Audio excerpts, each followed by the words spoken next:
บายดีท่านผู้ชมทุกท่านบรรยากาศคอยคำยำแรงถ่ายแบะให้ผู้ชมในเบิ้งแบะกินหญ้า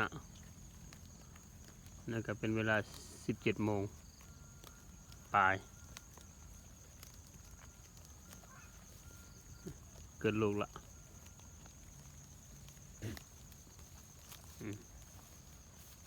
แบะเริ่มตุยแล้วได้เดี๋ยวนี้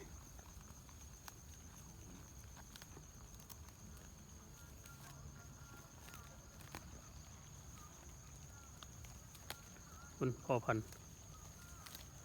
เปลี่ยนพ่อพันธุ์ละอันนี้ผลงานแบะลูกของพ่อพันธุ์ขาวหัวแดง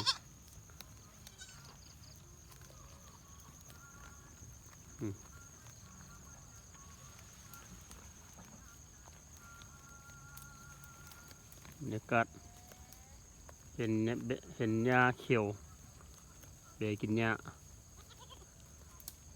อุดมสมบูรณ์ดีโอนหญ้าหนาม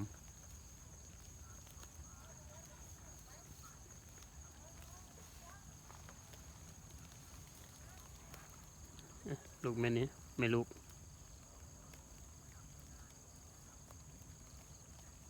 เกิดได้ประมาณทิศปลายและ2 ทิศนี่แหละปล่อยมันลงมาลิ้นน้ำแม่ภาพบรรยากาศคอยคำยำแรงฝากท่านผู้ชมได้ติดตามซองได้เบิ่งเลี้ยงแบะตามธรรมชาติทางฟาร์มกินหญ้าธรรมชาติ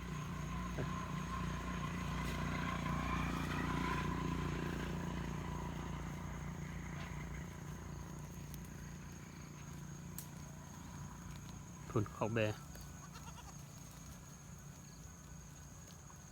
ะหลังไม้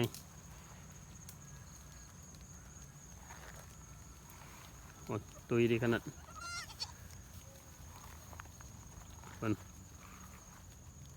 นี่ไม่ลูกอ่อนได้เนี่ยเด็กลูกมันนี่แม่มัน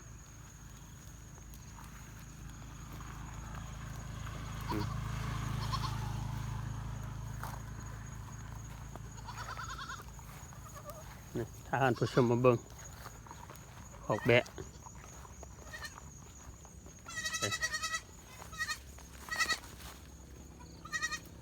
แบะหลังไม้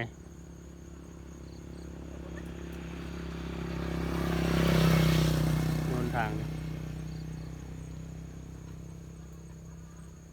ขอขอบใจท่านผู้ชมทุกท่านที่ติดตามช่องตามเบิ่งแบะ